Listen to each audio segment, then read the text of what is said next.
اب رہ گیا کہ وہ بعد میں جنگ جمل صفین نہروان کے لیے کیوں چلے گئے؟ وہ اس لیے چلے گئے کہ اس وقت مسلمانوں میں ہی دو گروہ بن گئے تھے، حق ایمبیگوس ہو گیا تھا،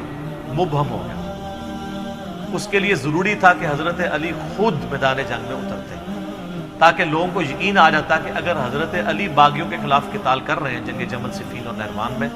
تو یہ قتال حق پہ مبنی ہے۔ کسی کو بیچتے تو لوگوں نے کہنا تھا یار ادھر سے تو حضرت عائشہ اور طلحہ اور زبیر آ گئے ہیں رضی اللہ عنہم اجمعین وعلیہم السلام اجمعین، ادھر سے عمار ابن یاسر چلے جاتے ہیں تو لوگوں نے کہنا تھا یار وہاں تو حضور کی بیوی ہیں، اتنے جیے سے آبا ہیں، چلیں عمار ابن یاسر سیدہ عائشہ کے علاوہ باقیوں سے تو تگڑے تھے لیکن مولا علی خود جاتے ہیں تو پھر اس میں، ورنہ تو جنگ جمل ہار جانی تھی انہوں نے اگر حضرت علی خود نہ جاتے۔ عبداللہ ابن سلام ویسے گھوڑے کے آگے کھڑے ہو گئے تھے، کہا تھا امیر المومنین آپ کو مدینہ نہیں چھوڑنا چاہیے، مجھے خطرہ ہے آپ مدینے سے نکل گئے پھر قیامت تک دارالخلافہ مسلمانوں کا مدینہ نہیں بنے گا۔ حضرت علی کو بھی اس بات کی، لیکن انہوں نے کہا کہ بات یہ ہے کہ اگر میں نہیں جاؤں گا تو یہ جو فتنہ ہے یہ اس سے بڑا فتنہ ہے جس کو دبانا ضروری ہے۔ تو پھر سیدنا علی وہ کہتے ہیں جی کوفے دارالخلافہ شفٹ کر دیا تھا، آپ مدینے میں رہنے دیتے تو مدینے میں رہتے نا۔ قصاص عثمان کے لیے آپ مجھے پاکستان میں بتائیں یہاں پہ بھی دھرنا دینے والوں کو اتنی تمیز ہے کہ دھرنا کدھر دیتے ہیں؟ پشاور میں دیتے ہیں، کراچی میں، اسلام آباد میں؟ کیوں؟ کیپٹل سٹی ہے۔ تو خلفائے راشدین کے دور میں کیپٹل سٹی کون سا تھا؟ مدینہ، لیکن دھرنا دینے والے بصرہ اور کوفہ پہنچ گئے، 1000 کلومیٹر دور، کہ ہم خود بدلہ لیں گے، قانون کو ہاتھ میں لیں گے۔ تو پھر حضرت علی کی مجبوری تھی کہ آپ بھی ادھر چلے جاتے۔ پھر کوفہ ایک فوجی چھاونی تھی جہاں سے سب کو کنٹرول کیا جا سکتا تھا، رومن امپائر کو بھی جو گر چکی تھی اور پرشین کو بھی، وہ سینٹر میں، اس لیے حضرت عمر نے اپنے دور میں سے فوجی چھاونی ڈکلیئر کیا تھا۔ بہرحال پھر حضرت علی کے جانے کی وجہ سے یہ معاملات سیدھے ہوئے، تو ان کی مجبوری تھی جانا، ورنہ لوگوں کے لیے معاملات ایمبیگوس ہو جانے تھے۔ آج تک نہیں لوگوں کو سمجھ آ رہی۔ تو اس زمانے میں جنہوں نے لڑنا تھا انہوں نے کیا لڑنا تھا؟ صحیح بخاری میں موجود ہے نا، حضرت عمار ابن یاسر کو مولا علی نے بھیجا، بخاری کے الفاظ ہیں، وہ ممبر کی نچلی سیڑھی پہ بیٹھے اور حسن ابن علی کو اوپر والی سیڑھی پہ رکھا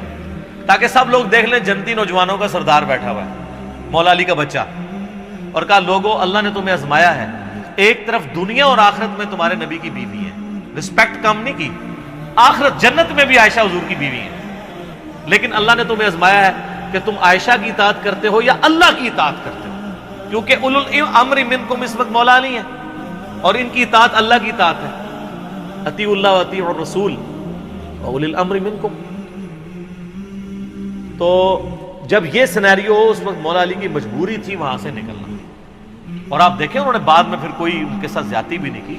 جمل میں جو دوسری طرف سے مرے ان کے جنازے بھی پڑھائے ہیں، ان کی عورتوں کو لونڈیاں نہیں بنایا، خود سیدہ عائشہ کو عزت اور احترام کے ساتھ وہاں سے رخصت کیا ہے۔ تو یہ کہنا کہ حضرت علی نے جنگیں نہیں لڑی ہیں، حضرت علی نے تو آپ کو سپر پاور بنوایا ہے، اس کے بعد بھی سب کچھ بنا کے آپ کے حوالے کیا ہے، تو آرٹیکل پھر بھی نہیں سامنے آ گیا، اور جب برا وقت آیا پھر بھی حضرت علی کے گھاٹے فٹ ہوا ہے اور الٹیمیٹلی ان کو بھی شہید کر دیا۔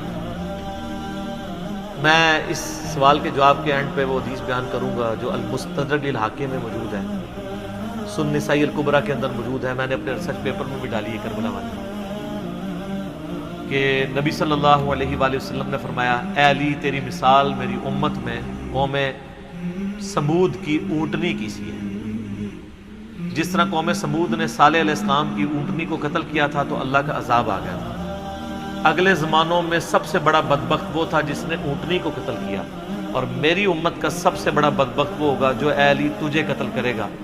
اور تیری داڑھی کو تیرے سر کے خون سے رنگ دے گا۔ استغفر اللہ۔ تو مولا علی کی شہادت کے بعد جس طرح قوم سمود کی اونٹنی مری تھی تو قوم سمود پہ عذاب آیا تھا، حضرت علی کی شہادت کے بعد بھی امت پہ عذاب آیا کہ آج تک دوبارہ اسلامی نظام قائم ہی نہیں ہو سکتا۔ آج آپ جتنی حکمرانوں کو گالیاں نکالتے ہیں اور آپ جناب 1400 سال سے دعا مانگ رہے ہیں اللہ عمر جیسا حکمران نصیب فرما، تمہاری دعا ہوں تک نہیں قبول ہو رہی ہے، کام ہی بڑا بڑا پایا ہے۔ بہت بڑا جرم آپ نے کیا ہوا ہے.